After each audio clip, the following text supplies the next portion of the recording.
Again, good morning, everyone, and welcome. It is just a delight to see and be with all of you.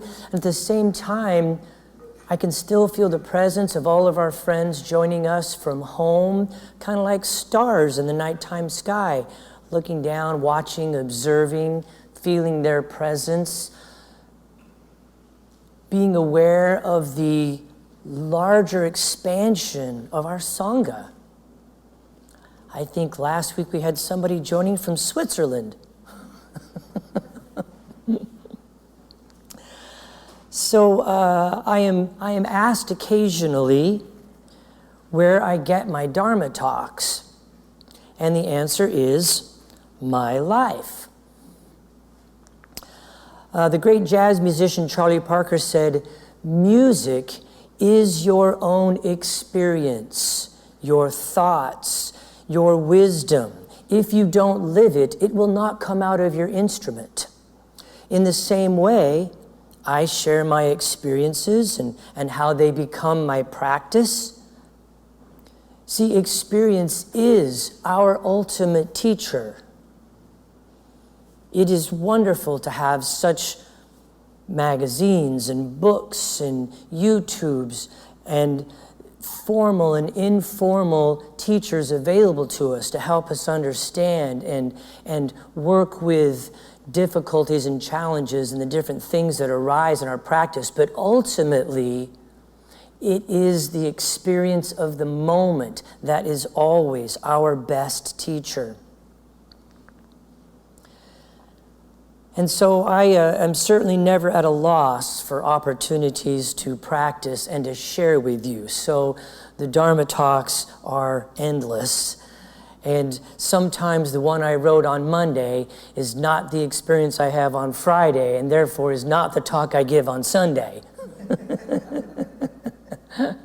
So last Saturday was moving day. Moving my mom from her home to an assisted living facility, and I was expertly prepared. All the boxes were moved into the garage, color-coded, labeled, moved into specific piles. I planned this out to the T. But, as we know, life is what happens while you're making plans. And so, when the truck arrived, I was waiting outside, standing by the garage, flagging them down with the expert skill of one of those, airport guides out there guiding in the 747. I'm not even sure, but I might have had pieces of tape on the parking lot exactly where the wheels needed to be. I had this all figured out. And so I was directing activities from the very first second. I was large and in charge. So when the men got out of the truck, I told them everything that I had done. I told them where things were and how things were going to be and what was going to happen. And through my assertiveness and my controlness, I quickly and easily overpowered them into doing things exactly the way I needed them to be done, even though they were the professionals and had probably done this thousands and thousands of times before. So what this did was, by being large in charge and overwhelming them with my organizational prowess, instead of looking over both the garage and the apartment and making a professional decision based on the big picture, what this meant was that after they loaded the truck full of all of the garage stuff, that then when they walked into the apartment, he turned to me and said, "I'm sorry, we're going to have to make 2 trips." The truck was easily big enough, but I had kind of usurped the whole scenario, and By the time they had everything loaded and ready to go, had he seen both of these and made a professional decision, he would have known better how to load the truck and when and where and what, and we could have taken the whole thing in one trip. But you can see how we create our reality. It may have looked like, and of course, in a different time, I would have been like, this truck is big enough. What are you talking about? You can get all this stuff in there. But he sincerely told me, he says, I really should have looked at all of this. I would have known better how to put this all together. We loaded the truck with all that stuff, and now we're going to have to make 2 trips. So right there, I began to see, wow, I'm creating this. I'm making this happen. Because you see, humility would have deferred to the professionals. Arrogance had this all figured out and knew what needed to happen, as if I actually know something. Reference back to Song Sunim's Don't Know Mind. So now before I continue with moving day, and let me first say that there were no injuries, okay, and nobody was hurt in the making of my reality, with the exception of my ego, which had to be life-flighted to Shawnee Mission Medical Center. And so the day continued, one debacle after another.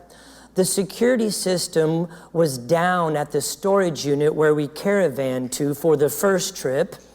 And so we had to wait outside for an extra 45 minutes while the attendant finished his lunch and was rather perturbed at me for interrupting it.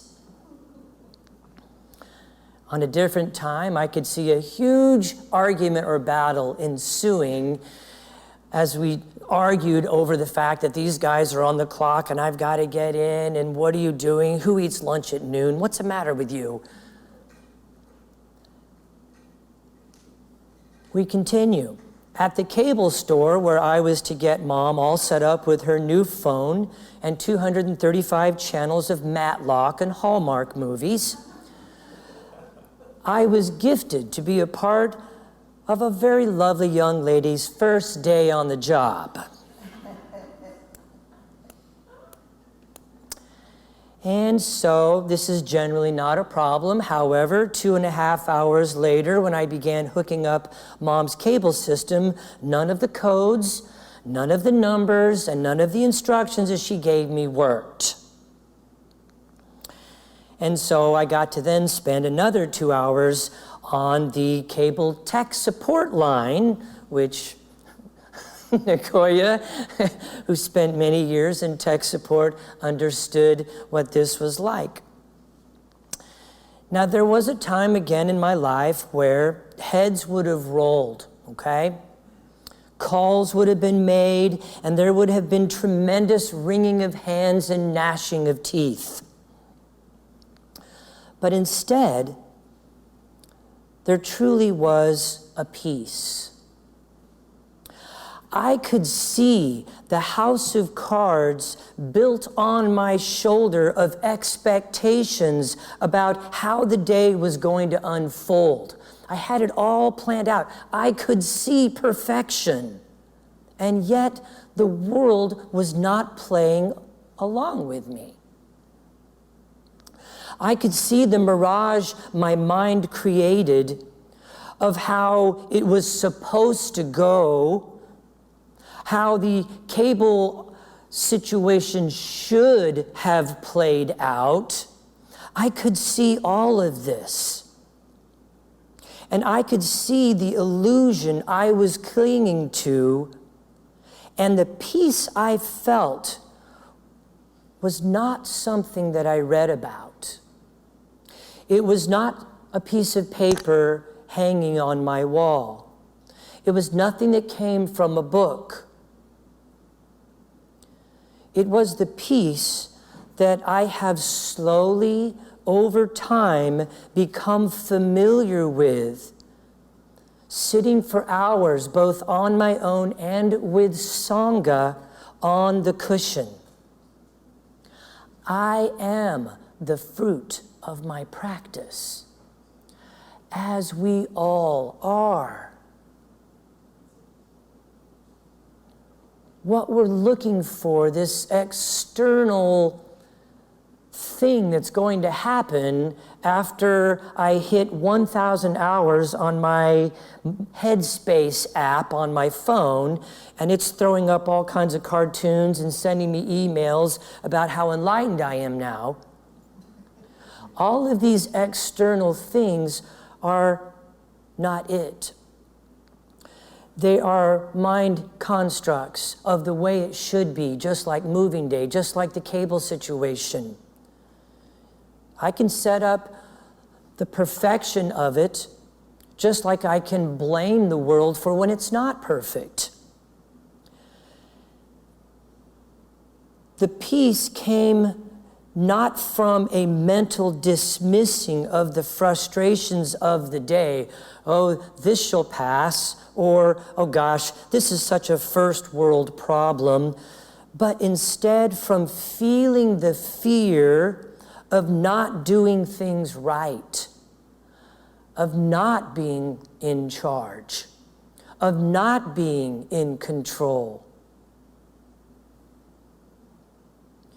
And for having compassion for this form and the conditioned patterns of speech and behavior that have, as an only child, been developed for so many years of needing to control the situation.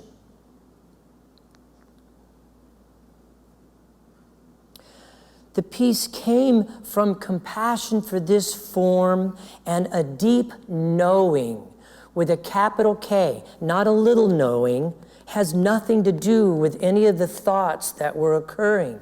This is a deeper knowing that my well-being is not dependent on external conditions,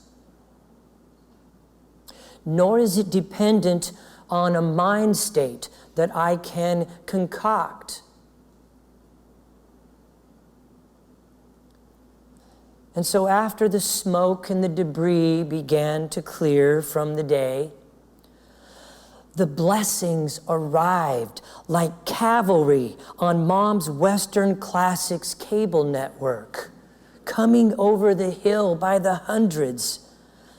There was Rochelle and Rick taking care of Mom, taking her around, getting her breakfast and lunch, showing her the chicken coop, making sure that she is occupied and busy so that she wouldn't worry and fret over the move itself.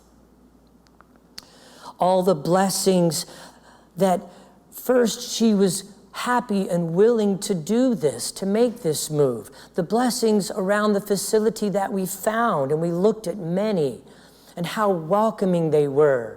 They brought Mom a big basket. Several ladies did, and they welcomed her. She was overjoyed, making so many new friends.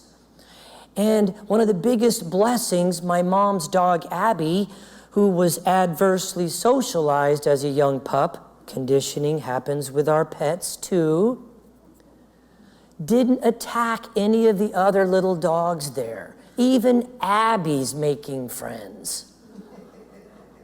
A miracle. The blessings were abundant. Sure, I could focus on the cable issue and I could, be making phone calls. I could still at this point be writing letters and filling out, Yelp reviews about why he's eating lunch and I'm on the clock and the gate's broken and what's going on. Do you see how we could continue the suffering? How we could tear at the world, as Shakespeare puts it?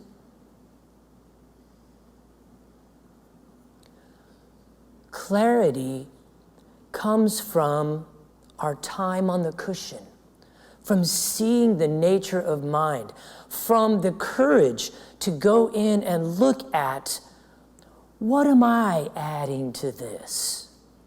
There is a factual nature to life. The security system didn't work. All I could do was make a phone call, let people know. They said, okay, we're on it, we'll be there. That's it. There's a factual nature to allowing the moving company to do their job. Instead of inserting myself into it, the overlay of should, shouldn't, good, right, bad, wrong, this overlay of my own concepts and ideas are what create our reality. Otherwise, it's just this, and then this, and then the next thing. Compassion for this form. So, the invitation today is that the practice is cumulative. Your 10 minutes this morning or tonight are not wasted. Every time we sit, we do not sit to be like the Buddha, we sit as the Buddha. As we cultivate our understanding of what peace feels like, we realize it's always accessible to us. It's always there. And the world happens around us. Yes, it can be painful. Yes, it can be very challenging and difficult. But it does not define us, ever. It is not who we are. It is not our true nature, which is also revealed to us in our practice. So the invitation is to encourage you to continue sitting, continue observing, knowing what does boredom look like? What does peace feel like? What does anger feel like? As we become more in tune with this body and understand what its capacity is and what these things are that we feel, and then we are normalized by our teachers, by the teachings, and we realize that there is no path to peace. Peace is the path. You're on it. You're doing it. You're waking up. And we share with each other. And by sharing, we get to hear the different facets of the diamond. We see the world out of different windows from the room that we're locked in, and pretty soon the walls dissolve. And we understand with a capital K, and we know.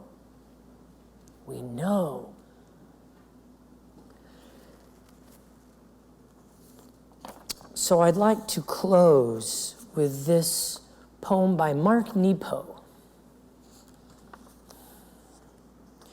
If you have 1 hour of air and many hours to go, you must breathe slowly.